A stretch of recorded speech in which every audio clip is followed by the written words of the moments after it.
I knew something was wrong the moment my son slid that neat blue folder across my kitchen table and said, too softly, "Sign it, Mom.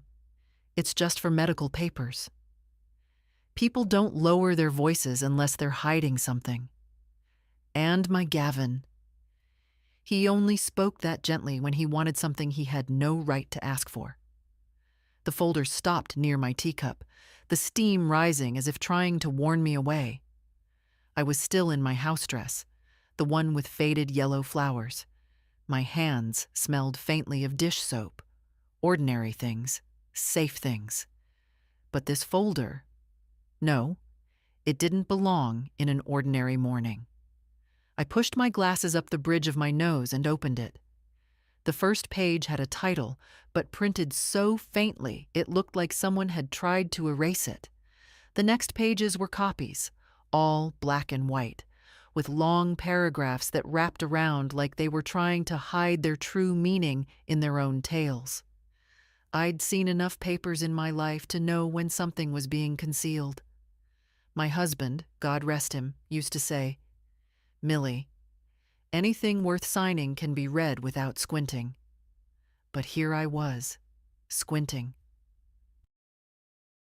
Gavin stood by the fridge, pretending to check expiry dates on things he never cared about. He wasn't even looking at me. That told me more than any of the pages in that folder. "What's this for?" I asked quietly. He sighed, the kind of sigh that says, "Please don't start, Mom. It's routine. Medical updates, insurance stuff. You're not getting any younger and they like everything current." "They," I repeated. "Who's they?" "Just programs, benefits." He waved his hand like he was shooing away a fly. "It's all to make things easier for you." "For me?" People love saying things are for you when they're anything but. There were 4 signature lines at the end. 4. For medical papers. I ran my finger over the spaces meant for my name. My hand didn't tremble, not then. I've always been steady when the moment called for it. But my breath did catch, just a little, when I reached the last page and realized someone had folded the corner down on purpose as if to draw my eye away from the paragraph above it. "You didn't read it?" I asked. "No need," he said too fast. "It's standard. Everyone signs these now." I closed the folder. Not gently. "You know," I said, "when your father brought papers home, he always sat down and read them with me line by line." Gavin finally turned. His jaw tightened. "Mom, can we not do this? I don't have all day." I looked at him then. Really looked. The creases around his mouth that came from displeasure, not laughter.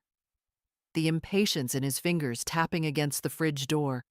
The way he kept his coat on, as if ready to run before I could ask anything he didn't want to answer. "Why today?" I asked. He shrugged. "Timing, deadlines. Things need to be updated.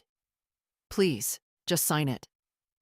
There was no softness in his eyes, no concern, no warmth.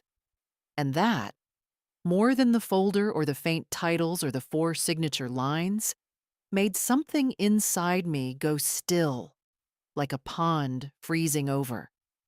I didn't argue, didn't ask anything else. At 74, you learn that silence is its own kind of answer. I simply placed the folder back where he'd put it, pushed it gently across the table toward him, and folded my hands. "I'll think about it," I said. He blinked, surprised. My son expects me to agree quickly, quietly, gratefully. He forgets I wasn't born old. "You don't need to think." "I'll think," I repeated, and that was the end of it. His mouth tightened, but he nodded. Took the folder. Left without finishing the tea I'd made for him. The door closed harder than it needed to. When the house grew still again, I sat alone at the table. The steam from my cup had faded. The chair he'd sat in still held the shape of someone who had already made decisions about my life without asking if I wanted any part in them. I knew then, this wasn't over. Not by a long mile. The morning after Gavin brought those papers, I moved slower than usual. Not because of age, though my knees did their usual complaining, but because the house felt different, as if it were listening, as if it too had heard something it didn't like. I made my way through the kitchen, touching surfaces out of habit. The counter nicked from years of chopping onions, the cupboard door my husband once mended with 2 long screws. I know every inch of this place. I've cleaned it, repaired it, protected it. And yet yesterday, for the first time, the house felt like it wasn't entirely mine anymore.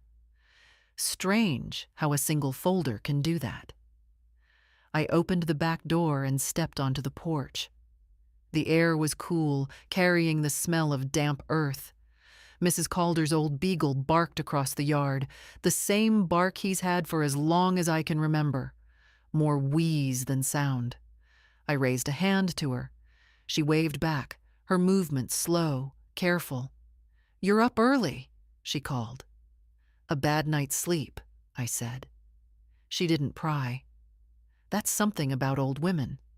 We don't interrogate each other's pain. We recognize it by the way someone stands, the way someone holds a mug, the pauses between words.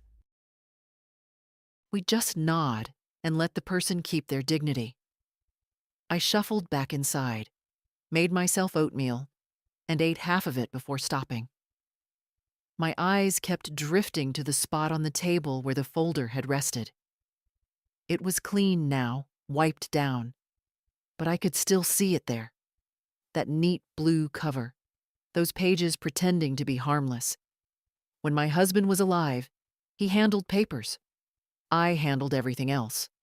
But after he died, I learned to read contracts well enough. I had to. Funeral homes love to slip in fees. Doctors love disclaimers. Insurance companies love small print. And I've lived long enough to know when someone says, "Don't worry about the details," you start worrying. By 10 o'clock, I'd cleaned the kitchen twice, watered the 2 plants that didn't need watering, and reorganized the same drawer 3 times. Old nerves return in strange forms. Finally, I sat down, pulled the teapot closer, and admitted to myself what was really gnawing at me. It wasn't the papers, not truly. It was how easily my son had expected me to sign. I raised that boy. I carried him when he was feverish, sat through his sulking years when he slammed every door in the house. I worked double shifts when his father got sick, just so he could have the shoes he wanted, the ones with that ridiculous logo. I never once asked for anything back, not even gratitude. Parents don't, not really. But yesterday, something ugly flashed behind his eyes. Impatience, yes, but more than that, ownership. As if my life were something he'd already counted, arranged, planned. I didn't want to think that. Mothers always try to think better of their children, even when all evidence points elsewhere. A soft knock sounded on the door. I froze. For a moment I thought it was Gavin, back again, folder in hand, ready to push harder. But when I opened the door, it was only the mailman, a thin bundle of envelopes in hand. "Morning, Ms. Whitcomb," he said. "Morning," I replied. 2 bills, 1 charity flyer, and an envelope addressed in a machine font I didn't recognize. I set it aside. These days, anything that asks me to act now goes straight to the bin. The rest of the day passed the way days do when you're 74 and unsettled. Slowly, quietly, with your own thoughts chasing each other like children you're too tired to stop. Around noon, I went to the living room, lowered myself into the armchair I've had since long before Gavin left home, and watched dust float in a sunbeam. It reminded me of Sundays with my husband. He'd read the paper. I'd knit something pointless, and the house felt full even in silence. Funny how silence changes when you're alone. My eyes drifted to the framed photograph of my daughter, the one I lost too young. Her boy, my grandson, looks so much like her. Maybe that's why he visits. Maybe he sees something familiar in me. Or maybe he just has a kind heart. Not everyone does. You learn that after 70. As the afternoon dipped into evening, my mind circled back again and again to the folder. The faint print, the multiple signature lines, the rushed explanations. A thought crept in, uncomfortable, unwelcome, but persistent. If those papers were harmless, why did my son avoid meeting my eyes? The kettle clicked off, steam fogging the small kitchen window. I poured myself tea, held the warm cup between my palms, and tried to steady my breathing. Nothing about yesterday was normal, and nothing in that folder was for my benefit. Not really. I didn't know what I would do next. But I knew one thing with absolute clarity. I wasn't signing a single page I didn't understand. Not this time, not for anyone. I didn't plan on seeing them that day. I truly didn't. But around 3 in the afternoon, the phone rang, and my son's wife, Kendra, chirped into the receiver with that bright, brittle tone she uses when she's already decided things for everyone. "Mildred, darling, we're in the neighborhood. Thought we'd stop by. 10 minutes?" Not a question, a warning. Before I could answer, she added, "Gavin has the papers again. Oh, don't frown. It's nothing dramatic. And it'll be easier if we all sit down together." I didn't say yes, but I didn't say no either. She hung up before I could. I stood in my kitchen for a full minute, hand still hovering over the receiver. The air felt heavy, like before a storm. I straightened a dish towel that wasn't crooked. Then I put the kettle on because I needed to do something with my hands. They arrived earlier than 10 minutes. Of course they did. Their car pulled up as if the driveway belonged to them. Gavin got out first, looking tired of everything, especially me. Kendra followed, adjusting her hair in the reflection of my window before knocking. She always knocks like she's calling a dog. Light, fast, impatient. I opened the door, and her perfume washed over me. Something citrusy and expensive that clashed with my house's old wood and lavender cleaner. "Mildred," she said, stepping inside before I invited her. "You look wonderful. Are those new slippers?" "No," I said. "Oh." She blinked, the way she does when someone fails to play along. Gavin came in slower, eyes cast around my kitchen as if inspecting structural faults. The blue folder was under his arm again, slightly thicker this time. I noticed. I notice everything now. "Mom," he said, nodding. He didn't call me Mom yesterday. Yesterday I was just someone who needed to hurry up and sign. I gestured toward the table. "Sit." They didn't sit. Instead, Kendra marched straight to the spot where I'd placed a plate of oatmeal cookies, the ones she always pretends to like. "Oh, sweets, lovely," she said, taking one and holding it like a prop. Gavin pulled out a chair, but remained standing, fingertips pressing the back of it. "Mom, let's just clear this up. You worried too much yesterday." "I didn't worry," I replied. "I read." Kendra laughed. Loud, careless. "Mildred, come on. You're overthinking. It's normal paperwork." Everyone deals with this when parents get older. Older, the way she said it, as if it were a diagnosis. Gavin opened the folder and turned it toward me. "Here. See? Same thing as before, just updated." But it wasn't the same, not even close. The margins were narrower, the paragraphs denser, and this time there were tabs, little yellow flags marking where they wanted me to sign. 6 of them now. Yesterday, there were 4. Kendra circled the table, placing a hand lightly on my shoulder. She always touches me when she wants control. It's all about making things easier for you, Mildred. If anything happens, God forbid, we'll be able to handle medical decisions, insurance, the house. The house? I repeated. She blinked. Too fast. Well, yes, temporarily. Just until you're settled. If you needed more help at some point. I'm not unsettled, I said. No, of course not, she rushed. We're just preparing. Preparing. That word slid into the room like a cold draft. I turned a page in the folder. The print was small enough to make my eyes ache. Something about temporary transfer of property oversight in the event of diminished capacity.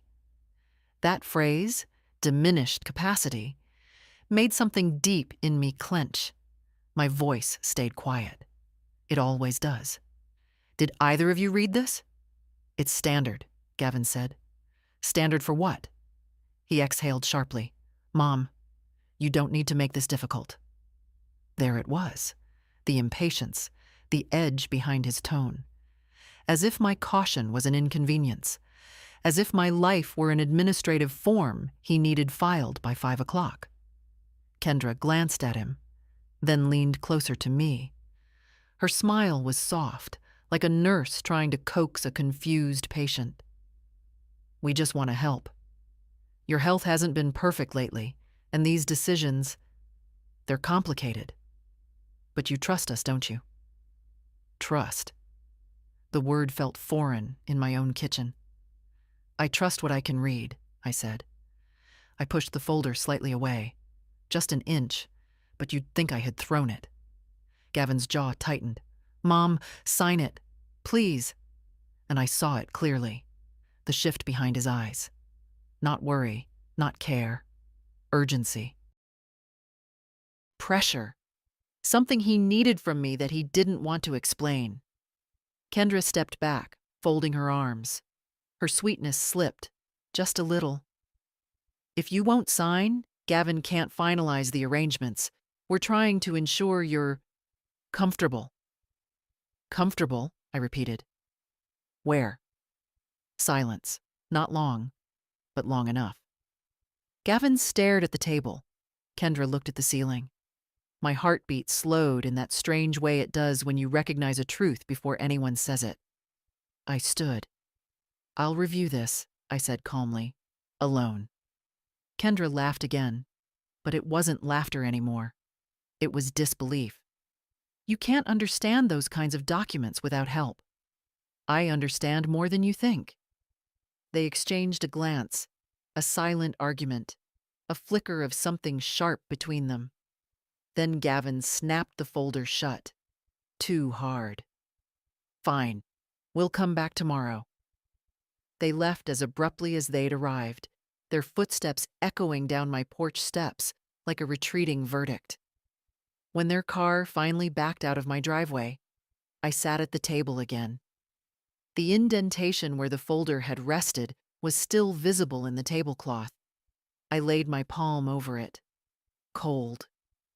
Flat. Warning me. Whatever they wanted from me, it wasn't kindness, and it wasn't for my comfort. I didn't sleep well that night. My mind kept circling the same thought, steady and cold. If they were so determined to get my signature, the papers weren't for my benefit. And if they weren't for my benefit, then someone else stood to gain quite a lot. By morning, I had made myself a promise. A small one, whispered into the steam of my teacup. I will not be tricked in my own old age. I may bend, but I do not break. Still, promises don't settle paperwork, and there was something I needed to check. I dressed slowly, choosing the warmer cardigan, the one my husband used to say made me look sturdier than I feel. My knees were stiff, but my purpose wasn't. I took my purse, locked the door, and walked to the bus stop. The cold air cleared my thoughts more than any night's rest could. The bank was 3 stops away, a plain little building with tired windows and a flag that never quite caught the wind. I had been going there for more than 40 years. They'd seen me deposit my first paycheck and my husband's last. Inside, the air smelled of paper, toner, and old carpet. A young receptionist smiled at me, too politely, the way young people smile when they're not sure if you'll understand things. "Good morning," I said. "I need to speak to someone about my accounts, my regular clerk, if possible." Her eyes brightened slightly with recognition. "Of course, Ms. Whitcomb. Let me see if Mr. Daly is available." He was. He always is. A quiet man with a square jaw and that odd combination of confidence and caution you find only in people who've handled other people's money for too long. He stood when he saw me. "Good to see you. Please, have a seat. What can I help you with?" I sat, smoothing my cardigan. "I have a simple question. I'd like to know if there are any automatic transactions coming out of my accounts that I did not set up myself." Mr. Daly's eyebrows lifted slightly, not in surprise, more in curiosity. "All right, let me check." He typed for a while, the screen reflecting in his glasses. I watched his expression shift, subtly. But I've lived long enough to notice the small things. "Ms. Whitcomb," he said, clearing his throat, "there are 4 recurring authorizations connected to your checking account. They've been active for 19 months. 19? I repeated. Months? Yes. Set up through digital signatures." I stared at him. "Digital signatures? I don't use digital signatures. I can barely open my own email." He removed his glasses, folded them carefully, a gesture that made my stomach tighten. "I understand. But they're listed as approved under your name. What kind of transactions?" He turned the monitor slightly toward me. "2 monthly transfers to a joint account belonging to your son, Gavin. 1 quarterly payment to a medical insurance provider listed under his home address, and 1 ongoing authorization for a supplemental care management service." Supplemental what? It's a third-party service used for coordinating care for older adults, often associated with long-term planning facilities. The room tilted slightly. Not much, but enough to make the carpet ripple under my gaze. "Are you saying," I asked slowly, "that my son has been receiving money from my account every month without me knowing?" Mr. Daly hesitated. That was my answer.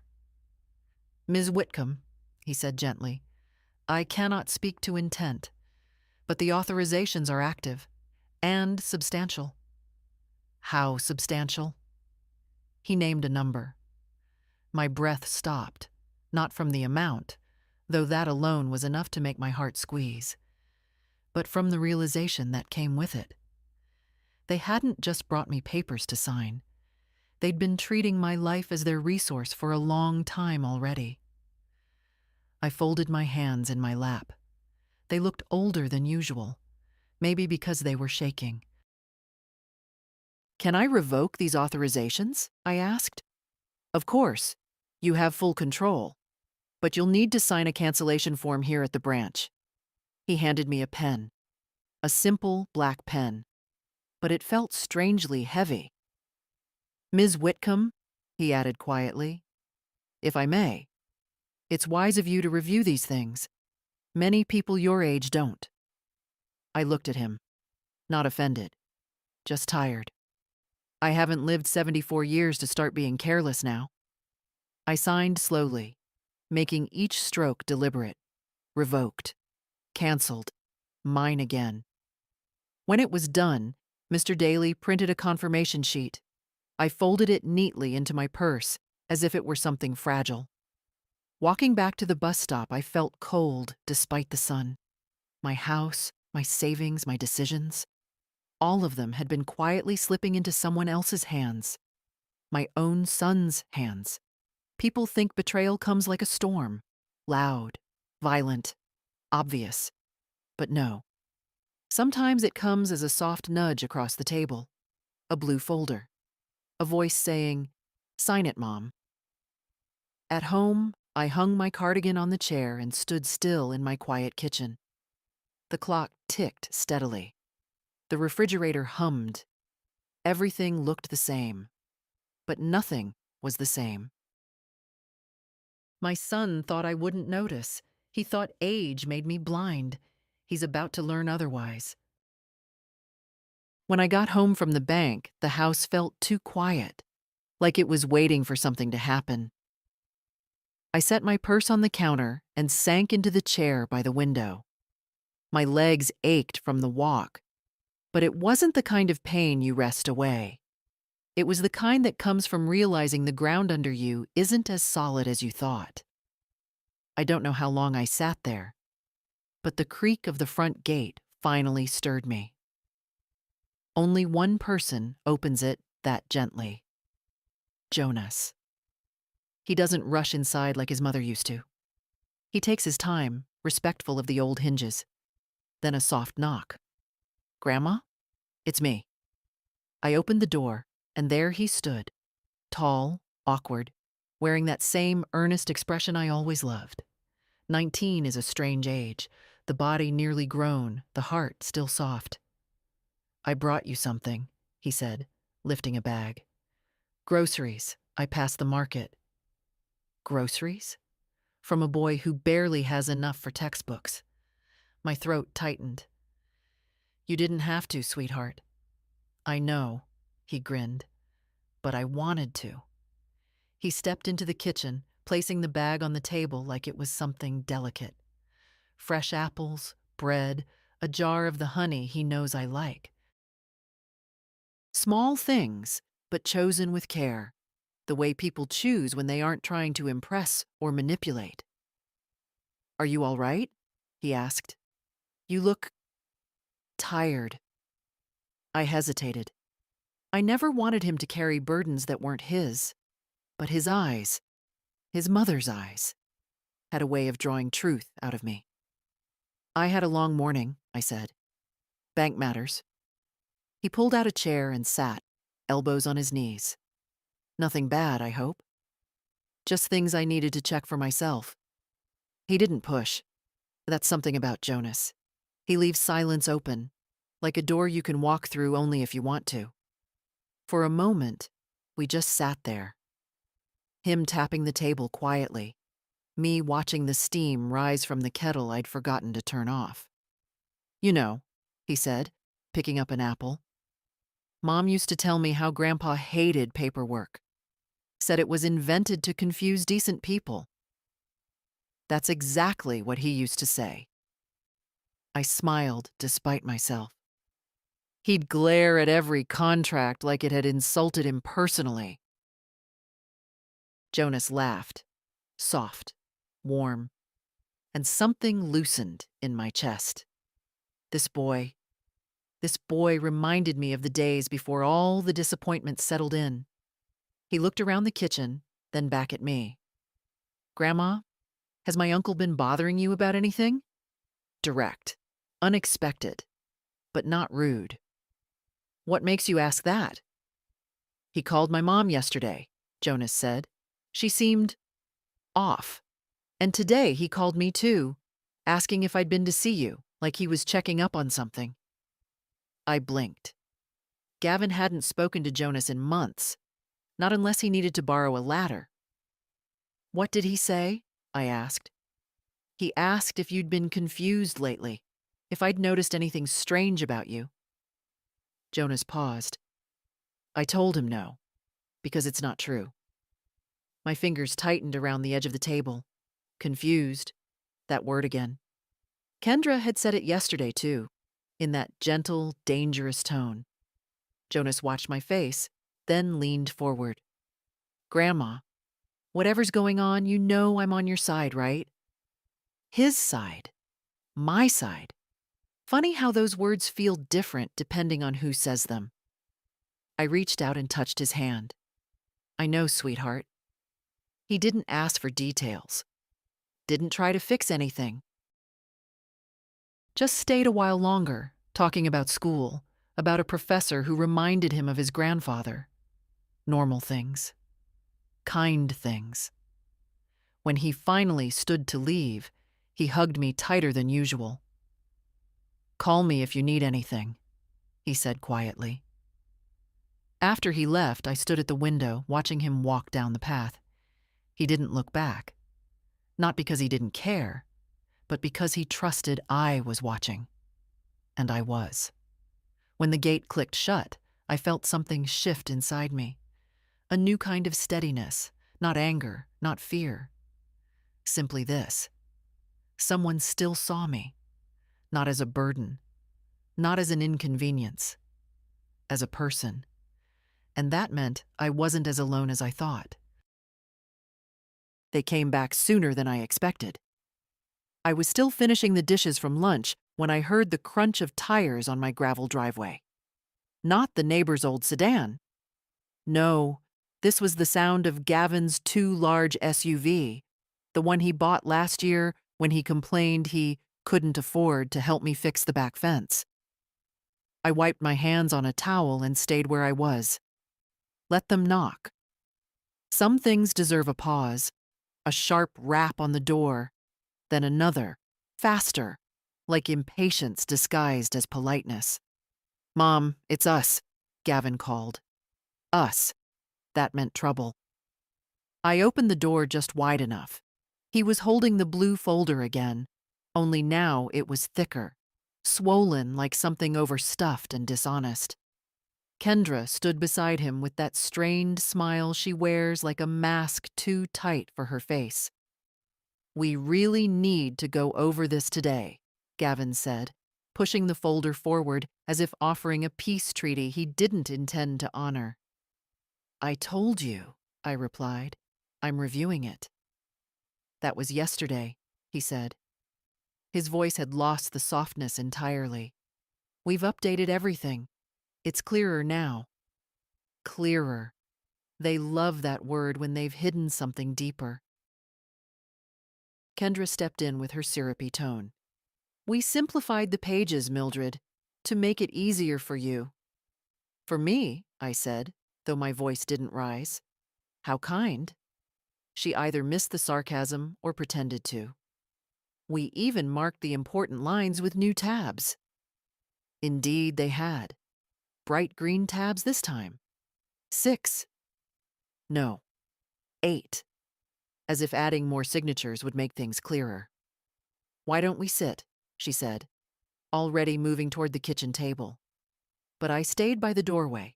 Something in me refused to step aside. We'll stand. Gavin sighed sharply. Mom, don't make this difficult. I looked at him. Really looked. Not as a mother who yearns for the boy she raised, but as a woman evaluating the intentions of another adult. His jaw was too tight.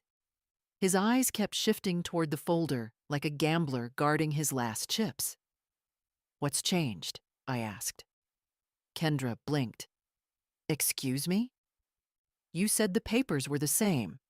Then you said you simplified them, but now there are more signature lines. So, which is it? Gavin pressed his lips together. The lawyer said we needed to include some additional forms. What lawyer? Our family lawyer, Kendra answered quickly. You don't know him. That's convenient, I murmured. She bristled.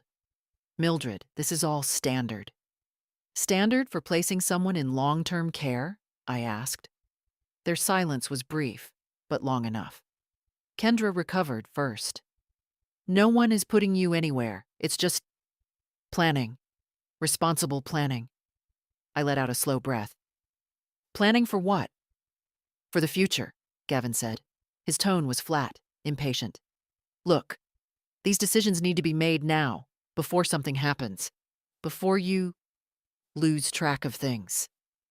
There it was. The real reason, spoken aloud at last. Lose track, I repeated. You know what I mean, he said. You've been forgetting things. I forgot nothing, I replied. Not one thing, including what you authorized from my bank account. The color drained from his face. Kendra straightened, her voice tightening. You misunderstood. I understood perfectly. Digital signatures under my name, recurring transfers, insurance payments for your household, care management fees, 19 months' worth. Gavin took a step toward me, folder in hand. Mom, listen. No, I said. You listen. He froze. Not because I raised my voice. I didn't. I've learned in my 74 years that quiet words travel farther. You expect me to sign papers you won't explain? Papers that change every time you bring them? Papers connected to a lawyer I've never met. And you expect me to believe this is for my comfort? Kendra's cheeks flushed. We're trying to make your life easier. You're alone, Mildred. That house is too much. You shouldn't be handling things on your own. I've handled things on my own longer than either of you have been alive, I said. Gavin exhaled sharply. Mom, we need this. We need you to cooperate. There it was. Not help you, not support you. They needed something from me, something big. What happens if I don't sign? I asked. They exchanged another glance, quicker this time, anxious. Kendra stepped forward. It would delay everything. Everything, I echoed. Gavin rubbed his temples. Mom, please, stop digging into this. Sign the form so we can finalize arrangements. Arrangements. Another word they used like a blanket to hide something sharp underneath. I took the folder from his hand. Not because I intended to sign, but because I wanted him to see I wasn't afraid of it. I'll review it, I said. You said that already, Gavin snapped. And I'll say it again until I understand every line. He opened his mouth, then closed it. His foot tapped once against the floor. A tell I knew since he was 3 years old, the one he had when he was caught in a lie. Finally, he said, We'll come back tomorrow. And just like that, they left. Walking down my steps with the confidence of people who believe the matter is only temporarily delayed. I watched them go, that thick folder pressed against my chest. Tomorrow they would return. And tomorrow I would have answers they wouldn't expect. Because tomorrow, I wouldn't be reviewing these papers alone. I didn't sleep at all that night. The house creaked, the wind scratched at the gutters, and every sound felt like a reminder. They're coming back tomorrow. They would arrive with that swollen folder, with their gentle lies, with their urgency disguised as concern. I couldn't face that folder alone again. Not another time. So in the morning, after washing my face with water cold enough to wake the dead, I put on my warmest coat, slipped the folder into my bag, and walked out the door before fear could suggest I stay home. It wasn't far to the community legal clinic, just 4 blocks, though each one felt longer than the last. My breath came out in little puffs, trailing behind me like thoughts I didn't have time to catch. The clinic sat between a pawn shop and a barber that hadn't changed its sign since the 70s. The building looked tired, but the sign on the door, Free Legal Aid for Seniors, felt like a lifeline. Inside, the waiting room was quiet. A young woman at the desk offered a polite smile. Do you have an appointment? No, I said, clutching my bag, but I need someone to look at some documents. Of course. Let me check who's available, I waited, listening to a clock tick on the wall. Each tick sounded like a countdown to something I wasn't ready for. Minutes passed before a man in his late 60s stepped into the room. Tall, gray-haired, with eyes that looked like they'd seen everything and judged none of it. "Ms. Whitcomb?" he asked. "Yes. I'm Mr. Lambert. Come with me." His office smelled faintly of old books and ink. He gestured to a chair, and I sat, pulling the folder from my bag as if it might bite. "What would you like me to look at?" he asked. I opened it to the first page, smoothing the creased edges. "My son wants me to sign these. He says they're medical papers." Mr. Lambert's eyes flicked to the pages, then back to me, then to the folder again. "Let's have a look, shall we?" He adjusted his glasses and began reading. Not quickly. Not with the dismissive confidence of someone who'd already made up his mind. No. He read like a man familiar with traps. The longer he read, the stiller he became. When he finally lifted his head, something in his expression had changed. The warmth was still there, but behind it was steel. "Ms. Whitcomb," he said carefully, "may I ask, did your son explain these documents to you?" "He explained nothing," I replied. "Just said they were routine." "They are not routine." His tone was gentle but firm, not in the slightest. I folded my hands in my lap to keep them from trembling. "Tell me plainly, what are they?" He tapped the top page. "This first section grants your son durable power of attorney, full control over your finances, assets, and legal decisions." My throat tightened. He turned to the next.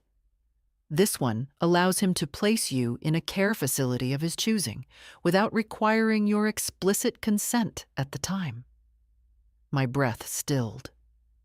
"The third authorizes temporary transfer of property management, which in practice means your home could be sold or refinanced without you signing a thing." He flipped to the last page, tapping the green tab.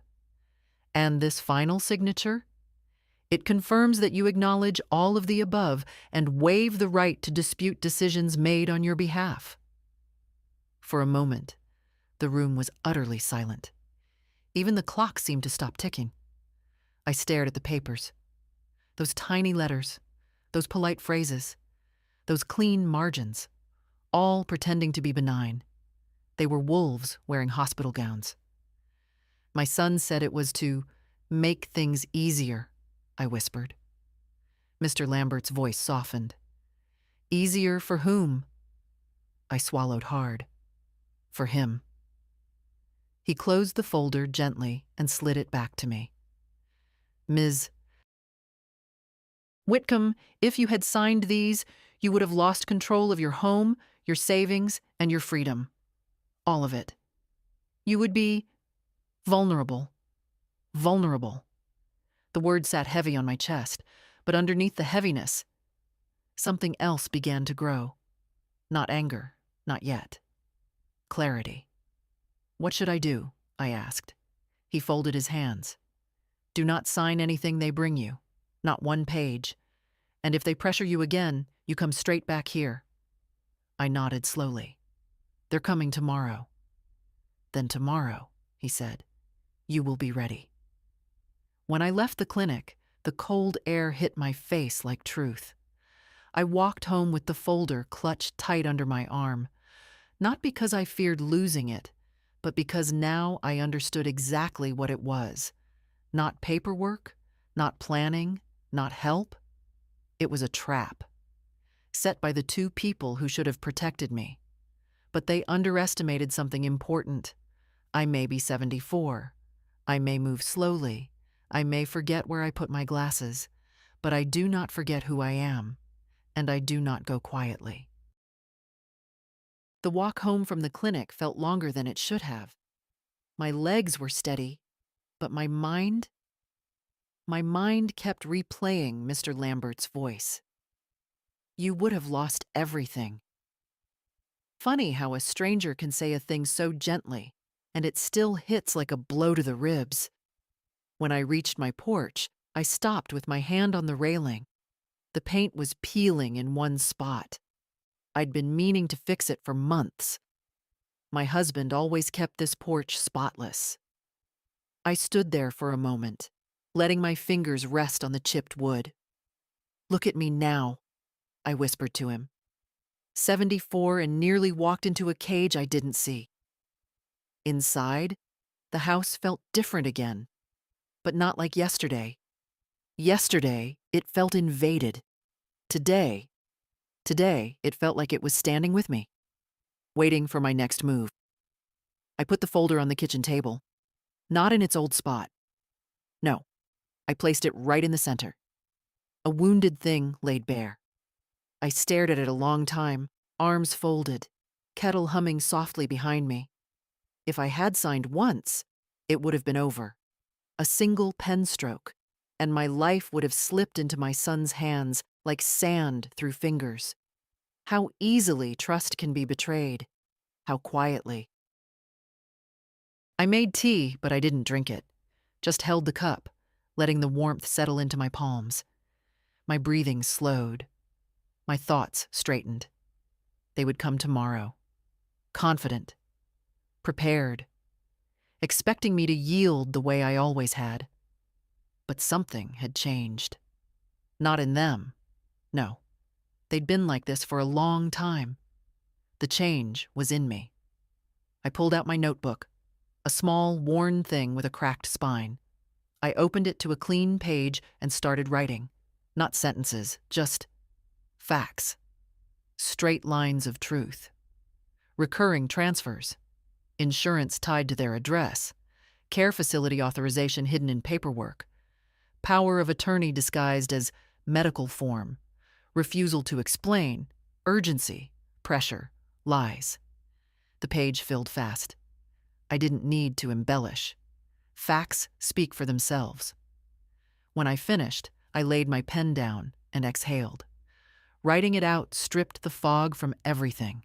It all looked so plain, so predictable. People show you who they are long before you ever believe them. The afternoon light shifted in the window. Dust floated lazily in the beam, the way it always does. Nothing special.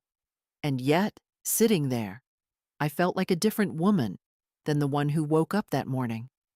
I wasn't scared anymore. Wary, yes, but not scared.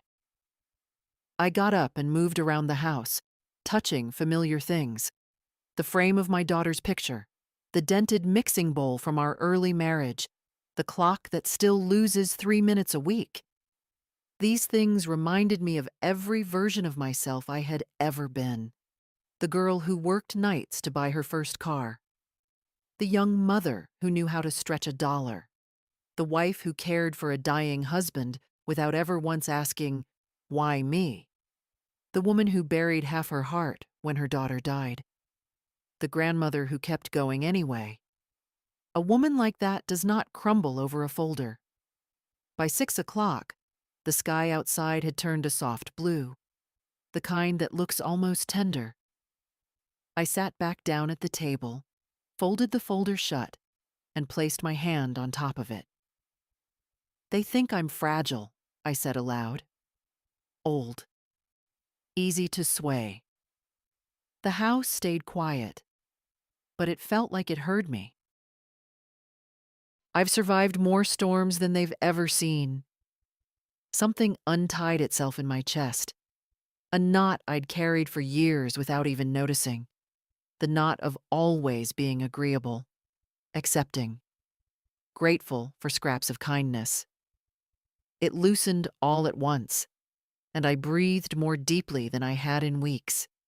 They would return tomorrow, yes, but tomorrow they wouldn't find the woman they left behind.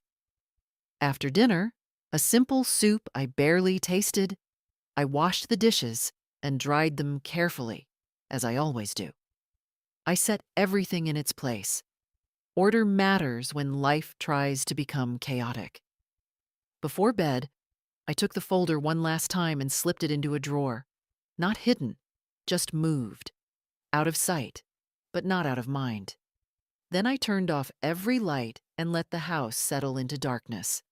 I lay awake, but not in worry, in clarity. Tomorrow, when they knock, I will not tremble. Tomorrow, I will know exactly who I am. And tomorrow, they will learn it too. They arrived earlier than usual. I heard the car before I saw it.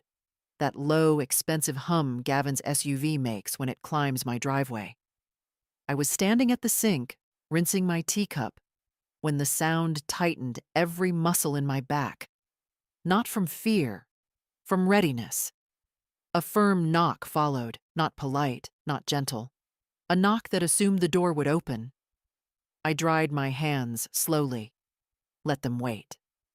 When I opened the door, Gavin stood there with the blue folder pressed to his chest like a shield. Kendra hovered behind him, her smile stretched too wide, as if she were trying to hold something in place. Her patience or her story. "Mom," Gavin said, "we need to talk." I stepped aside just enough for them to enter. Not more. Kendra walked in first, scanning the room as though expecting to find someone else. Maybe they thought Jonas was here, or maybe they feared a witness. "We don't have much time," she began. "The lawyer wants these forms finalized today, so we should—" I raised my hand, just slightly. A small gesture, but enough to stop her mid-sentence. "Sit," I said. They sat. Not because they wanted to, but because something in my voice left no room for choice. I took my seat opposite them. No cookies on the table, no tea. This wasn't a visit. This was a reckoning. Gavin tapped the folder once, then pushed it toward me. "Here. Everything is updated, simplified, and clarified. You can sign at the marked tabs." "Clarified," I repeated. "Interesting word." "Well," Kendra rushed in, "after yesterday, we realized the language might have been confusing, so we—" "I wasn't confused," I said calmly. "I asked direct questions. You avoided them." A flicker of irritation crossed her face before she smoothed it away. "Mom," Gavin sighed, "why are you making this harder than it needs to be? We're trying to help you. You're alone in this house. You need support. Professional support." There it was again. Support, the word they used when they meant control. "I visited the legal clinic yesterday," I said quietly. They froze. Not dramatically, not with gasps. No, it was smaller than that. A tightening around the eyes, a shift in posture, a brief, sharp breath. "You went where?" Gavin asked. "I had someone review the documents." Kendra's lips parted, then closed again. She looked at Gavin, waiting for him to speak first. "And what exactly did they tell you?" he asked, voice too controlled. I opened the folder gently, turning it so they could see their own tabs glowing bright green. "That these papers would give you control over my finances, my property, my medical decisions, my home, and ultimately, my freedom." Gavin exhaled through his nose, like someone bracing for an argument. "Mom, that's an exaggeration." "No," I said. "It's the plain truth written in small print." He leaned forward, palms on the table. "You don't understand how complicated things get when people your age decline. It's better to put things in place now, before it's too late. We're trying to protect you." I didn't blink. "From what? Myself?" Kendra shook her head quickly. No, of course not.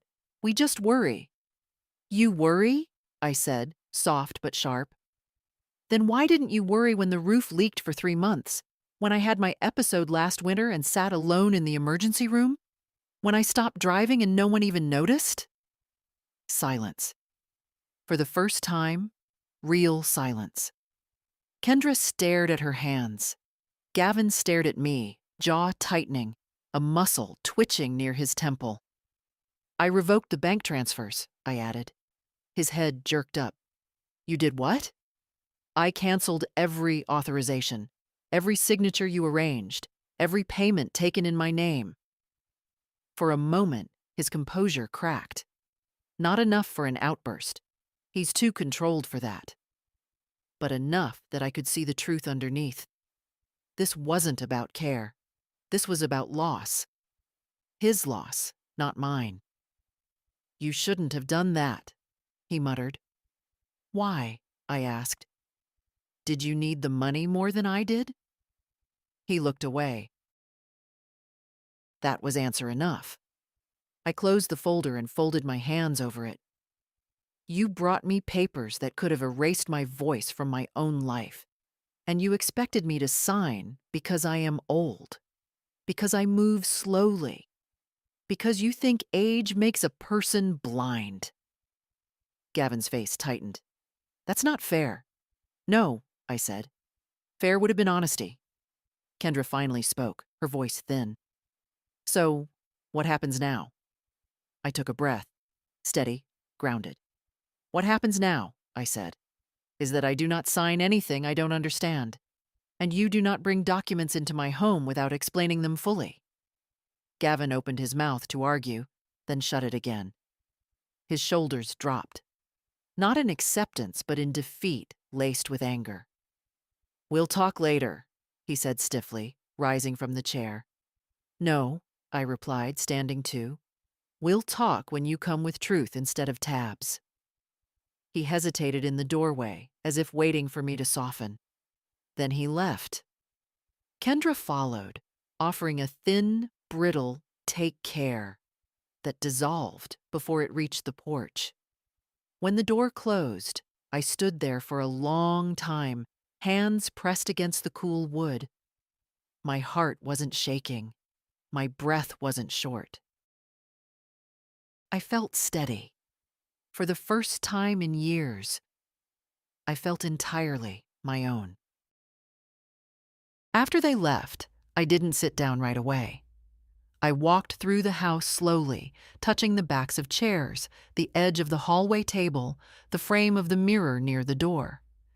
Not because I needed support, but because the house had become something like a witness, and I needed to feel it around me. I wasn't angry. Not anymore. Something inside me had settled into a clear, steady place, a place where decisions come without trembling. So the next morning, before the sun had fully risen, I called Mr. Lambert. I'd like to come in, I said.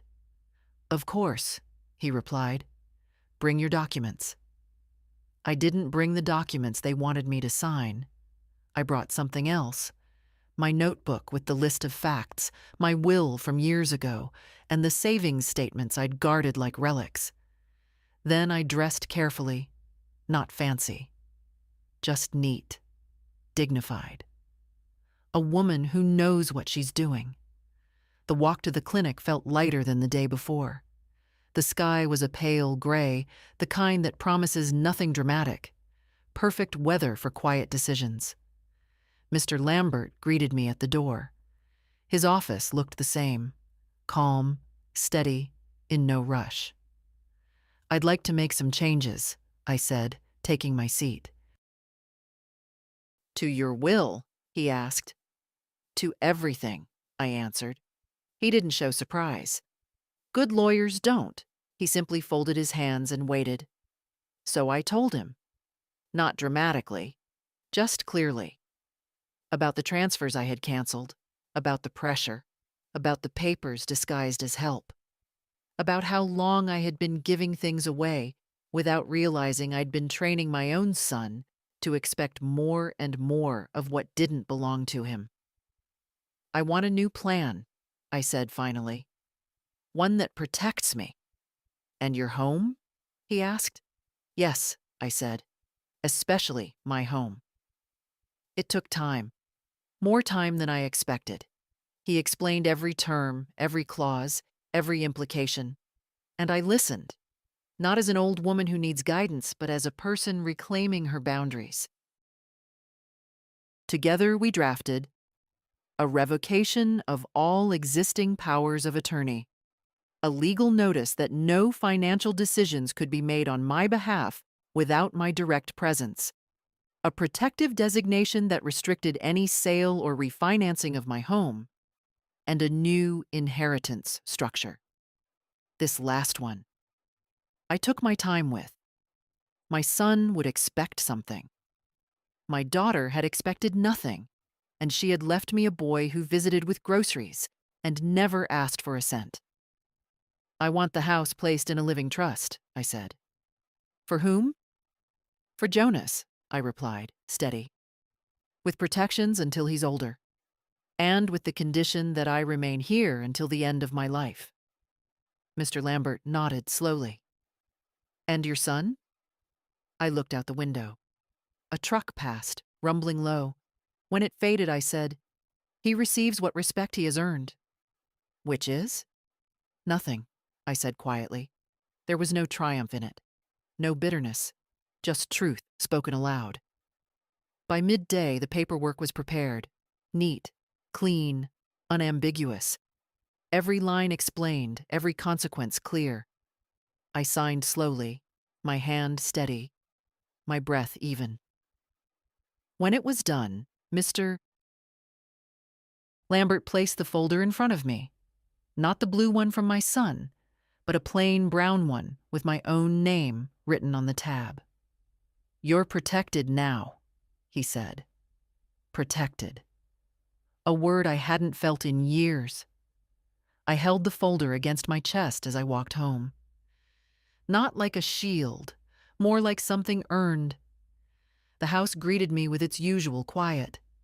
I set the brown folder in the center of the table. Tomorrow, or the next day, they would come again. And when they did, I wouldn't need anger or fear. I would have the truth, and the law, and myself. For the first time in a long time, that was enough. They didn't come the next day. I thought they might. Anger has a way of speeding people up. But no. Silence. A long, stretched silence, the kind that usually comes before a difficult phone call. Instead, they arrived on the third day, just after noon. I saw the SUV through the window, crawling up the drive like something reluctant to face the truth waiting inside. I didn't stand to greet them. I sat at the table with my hands folded, the brown folder resting beside me like a quiet companion. The knock came. Then the door opened before I could answer. Gavin always did assume a certain ownership of this house. Mom, he said sharply, we need to finish what we started. Kendra followed him in, her face pale under her makeup. She clutched that blue folder, thinner today. Perhaps they'd removed the boldest clause, or perhaps they thought I'd softened. Let's not drag this out, Gavin said, pulling out a chair and sitting directly across from me. He set the blue folder on the table with a thud. We simplified everything. There's nothing confusing now. I didn't look at their folder. Instead, I slid my chair in slightly, letting the quiet stretch between us. Before we discuss anything, I said, I want you to tell me the truth. Why the urgency? Why all this pressure? Gavin's jaw tightened. Because it's needed. That's why. Needed for whom? I asked. For all of us, he snapped. You're making things harder than necessary. You think we want to deal with this? We don't. But you're not getting younger, and someone has to be responsible. Responsible. A word used by people unwilling to say what they really mean. I see, I murmured. Kendra leaned forward, her voice too bright. We just want everything in place, Mildred, so we aren't scrambling later. Please, sign the forms. It's the sensible thing. There it was again, that well-shaped plea. Practiced, polished, empty. I reached out slowly, lifting the blue folder. Their eyes followed the motion hungrily, convinced perhaps that they'd worn me down. But instead of opening their folder, I set it gently aside and placed my hand on the brown one. "This," I said quietly, "is what I will be signing." Gavin frowned. "What is that?" "My documents," I said. "Prepared with a lawyer, in my presence." Explained line by line. Kendra shifted, color draining from her face. "Mildred, what did he convince you to do?" "Nothing," I replied. "I asked. He answered. I understood. That's all." Gavin leaned forward, voice low and sharp.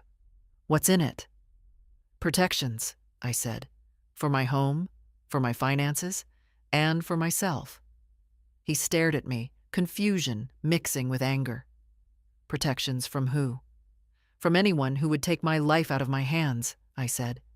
It landed between us like a stone dropped into still water. Kendra swallowed hard. "So, you're refusing?" "No," I said, meeting her eyes. "I am choosing." She sank back, hands twisting in her lap.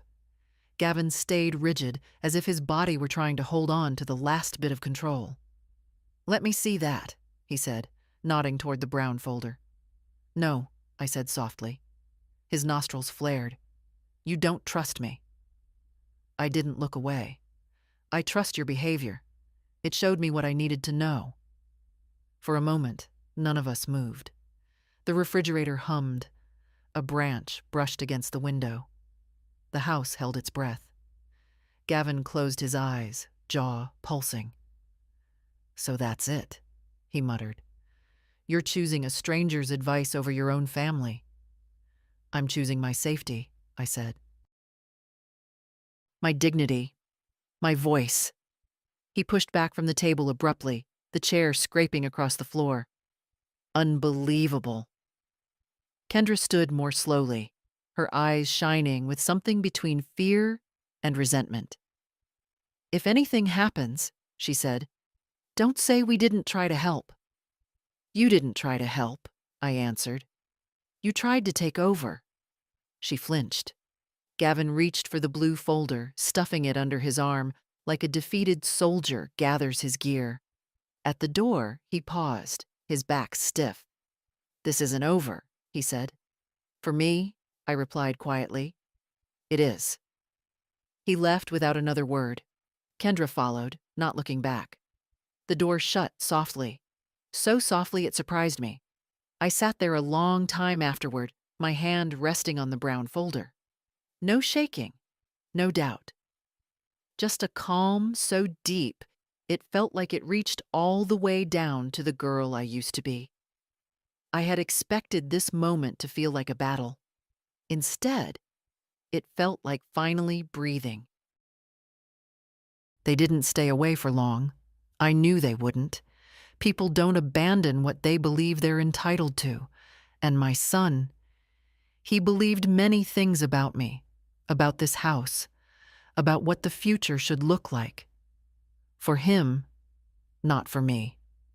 2 days passed in a strange stillness. No calls, no knocks, just an absence thick enough to notice.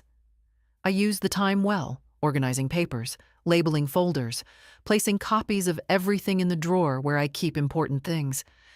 I moved slowly, but not uncertainly. There's a difference. On the third evening, as the sun dipped low and cast long shadows across my kitchen, I heard the gate click open. Firm steps on the path. Only one set this time. Gavin. He didn't knock. He opened the door and stepped inside like a man entering his own property. "Mom," he said, breath tight, "we need to finish this." He held no folder, no gentle tone, no polished explanations, just a tension in his shoulders that made him look smaller, not larger. I wiped my hands on my apron. I'd been chopping vegetables, and pointed to the table. "Sit." He sat, but not fully, just perched, ready to spring.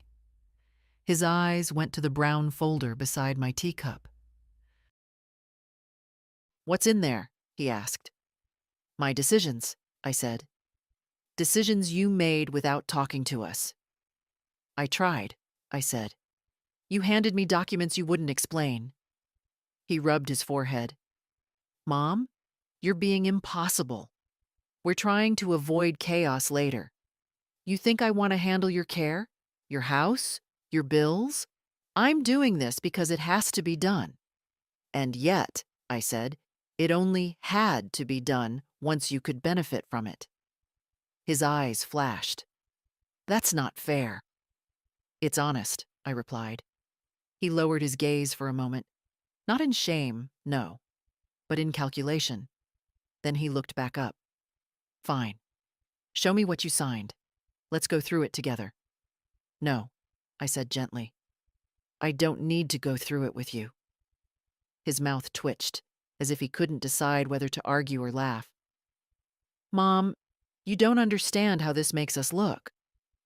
"To whom?" I asked. "To the neighbors? To Kendra? To your lawyer?" "To you," he snapped. "It makes us look like villains." "You're not villains," I said softly. "You're just people who made choices, and I'm making mine." He stared at me then, really stared, searching my face for something. Weakness, confusion, regret. Something he could use. He found nothing. Finally, he exhaled. "So that's it? You're cutting me out?" "I'm protecting myself," I said. "You chose what you chose. I chose what I must." He leaned back, shaking his head. "I can't believe this. After everything I've done for you." It was an old line. He'd used it many times in many forms. I didn't argue. I didn't list the things I'd done for him. The diapers, the late nights, the loans, the quiet sacrifices. Those things were true, but unnecessary now. "I'm not measuring the past," I said. "I'm protecting the present." He stood up suddenly, pushing the chair back with too much force. It scraped across the floor, startling the quiet. "You're going to regret this," he said, voice sharp as winter air. "Perhaps," I said, "but regret is better than surrender." He went still. Maybe the words surprised him. Maybe the calm did. He'd always mistaken my silence for softness. He'd never understood that a quiet person can make decisions louder than any shout. "Show me the papers," he demanded one last time. "No," I said again. "They're mine, not yours." He stared at me, hands clenched, jaw tight. I saw the boy he used to be, the one who threw tantrums when he didn't get what he wanted. But now the stakes were different. Higher. He wasn't losing a toy. He was losing control. He turned without another word and walked to the door. Before leaving, he paused, hand on the frame. "When things fall apart," he said, "don't expect me to fix them." "I'm not asking you to," I replied. He left, the door shutting with a heavy thud. The kind that tries to declare an ending. But endings don't happen with slammed doors. They happen in quiet rooms, with steady breaths and choices made alone. I sat back down, resting my hand on the brown folder. No trembling, no doubt, only truth. And truth, once spoken, doesn't unspeak itself. The next morning was strangely bright. Too bright, as if the sun hadn't been told what kind of week it was stepping into.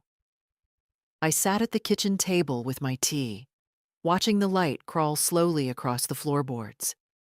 The house always wakes slowly, like an old friend stretching after a long sleep. I needed that calm before whatever would come next. I didn't have to wait long. Just after 10, tires crunched on the driveway again. Not rushed this time. Slow. Controlled. I recognized the cadence. Gavin's attempt at entering a conversation he'd already lost. I didn't stand. I didn't brace myself. I simply folded my hands and watched the front door. He didn't knock. He came in like before, but he didn't move with the same confidence. There was a stiffness in his shoulders, a tightness in his jaw that had nothing to do with anger and everything to do with fear. He stood across from me, not sitting this time. "Mom," he began, "we need to talk." "You've said that many times," I replied. He exhaled hard. "This isn't about the papers anymore." That, at least, was honest. "What is it about?" I asked. He hesitated. I could see him choosing his words, shaping them in his mind, polishing them in the way people do when they're about to lie or confess. I wasn't sure which way he'd lean.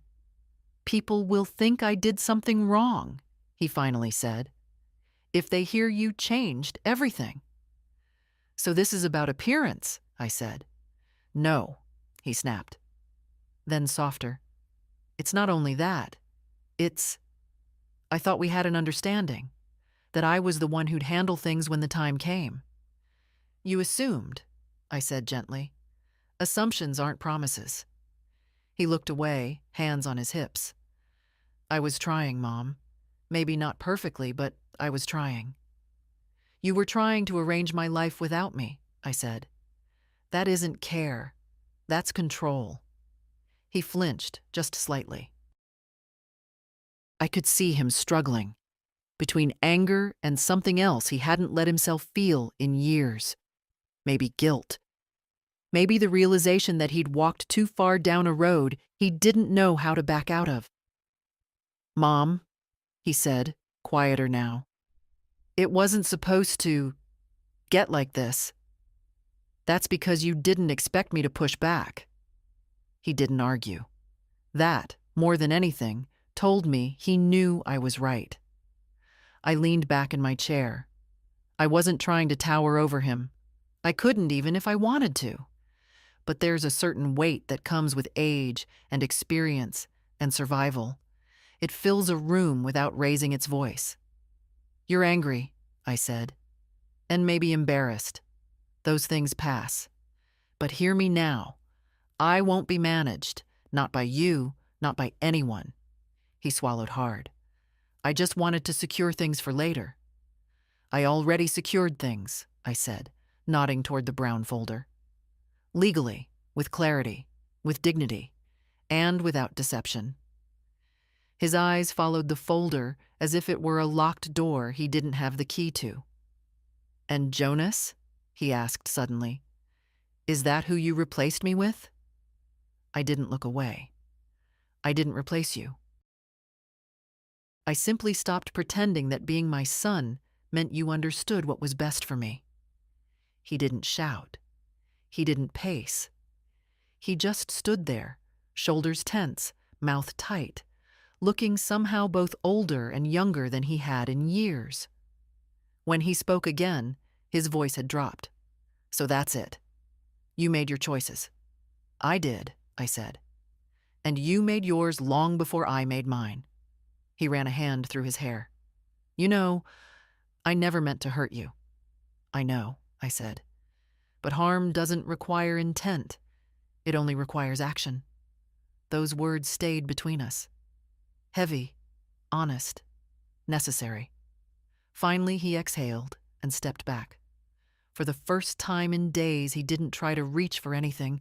Not the folder, not the table, not control, just the doorknob. He paused before leaving.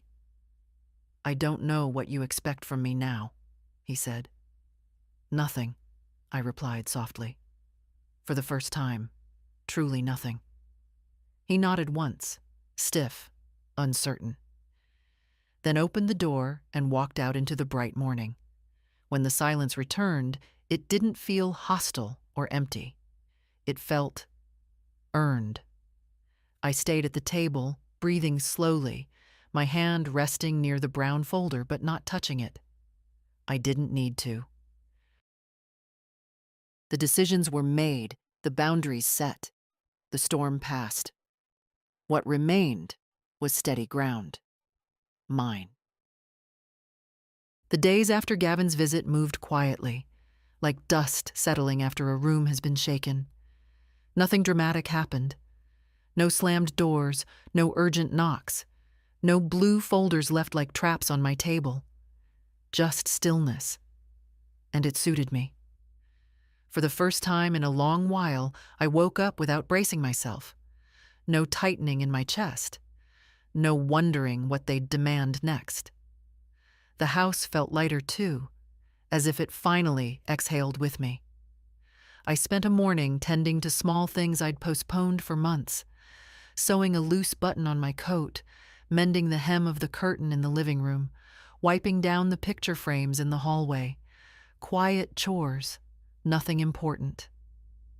But I did them slowly, gently, the way you touch something you're reclaiming. It wasn't until the afternoon that the phone rang. Kendra. She didn't bother with greetings. "Mildred," she said, breathless in that irritated way she gets when life refuses to bend to her plans. "Gavin told me what happened. I imagine he did. This is difficult for us," she continued. "You need to understand how it feels being cut out. It isn't fair." Her version of fair had always meant convenient for her. "You and Gavin made choices," I said calmly. "I made mine." There was a long, thin silence. Then she lowered her voice to that sugary softness she uses when she wants something. "We just want to be sure you're safe, that you're taken care of." I looked around my kitchen. The sunlight on the counter, the teacup drying by the sink, the vase of flowers Jonas brought 2 days ago. Peace in small things. "I am taken care of," I said. "By myself, and by people who act with honesty." She didn't like that answer. I heard her breath catch. "So, you're really doing this? You're really going through with all these changes?" "Yes," I replied. "You'll regret it," she said, and the sweetness snapped, revealing the brittle metal beneath. "Maybe," I said, "but regret will be mine, not something handed to me under a tabbed page." She hung up without saying goodbye. I didn't take it personally.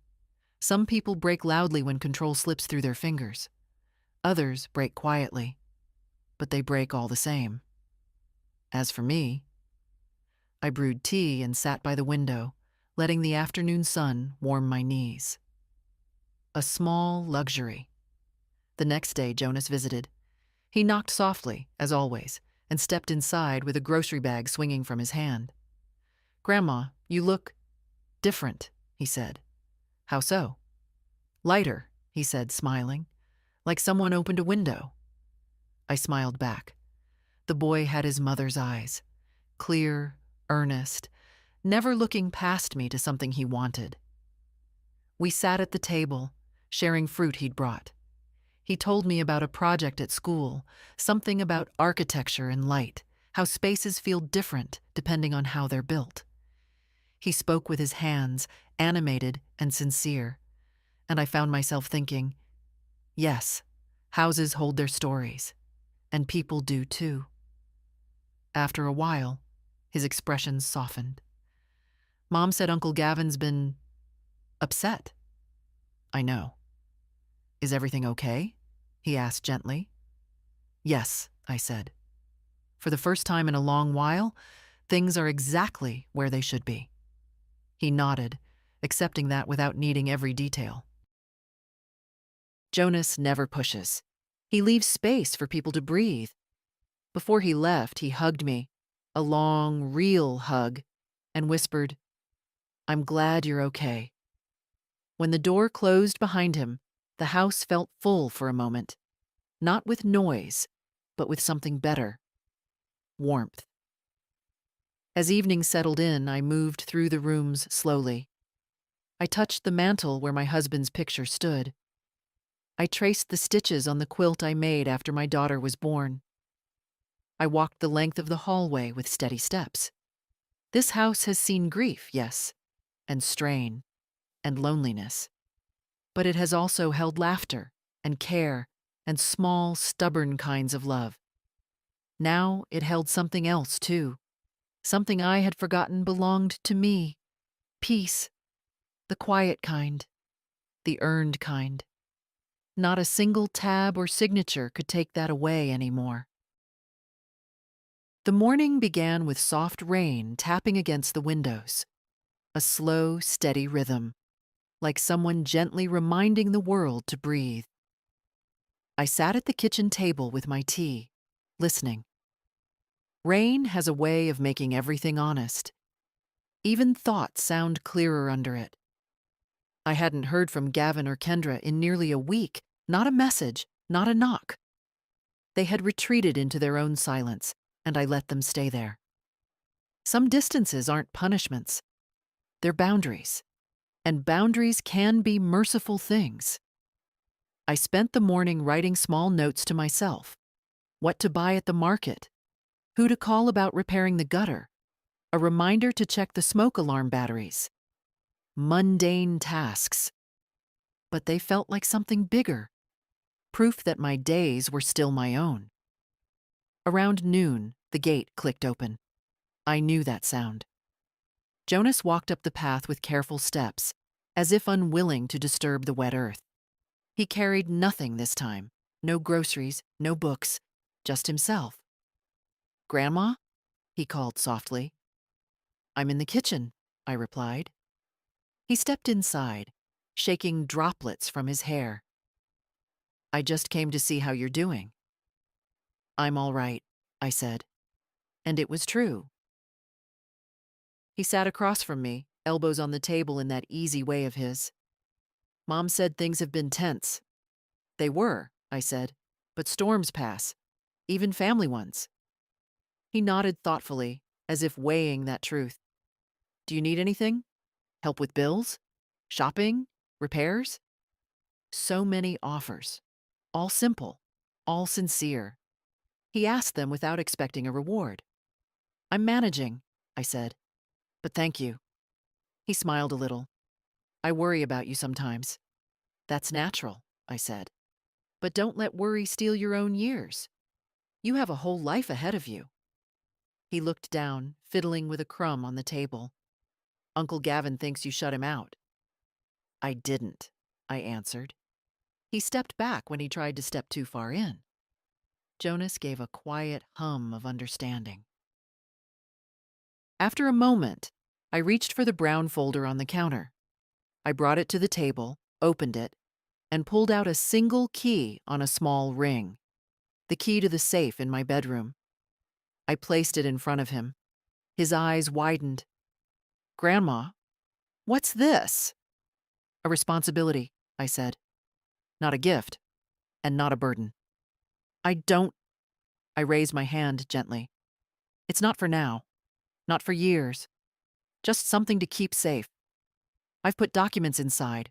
Instructions, protections, things meant to keep you from being caught in a storm like the one I just weathered." He swallowed, emotion flickering across his face. "You trust me that much?" he whispered. "I trust your nature," I said. "And your kindness. Kindness matters more than blood, more than age, more than history." He looked at the key for a long moment, then closed his hand around it. "I won't let you down." "I know." We sat in quiet companionship for a while, listening to the rain soften against the roof. No tension, no fear, just a shared peace, rare, earned, and deeply felt. When he finally stood to leave, he hugged me gently, carefully, like someone holding something precious. And when the door closed behind him, the house stayed warm. I walked through the rooms slowly. My home, my decisions, my life. Not perfect, not easy, but still mine. Fully mine. I touched the frame of my husband's photograph, then the one of my daughter. "I did all right," I murmured to them, not gracefully, but firmly. In the living room window, the rain eased into a thin mist. The world looked softer, washed clean. Maybe I did too. Growing older doesn't mean fading. Sometimes it means sharpening into someone who finally refuses to apologize for existing. I made myself a fresh cup of tea, sat down, and let the quiet settle deep. I wasn't triumphant. I wasn't victorious. I was simply steady. And steady, at my age, feels like freedom.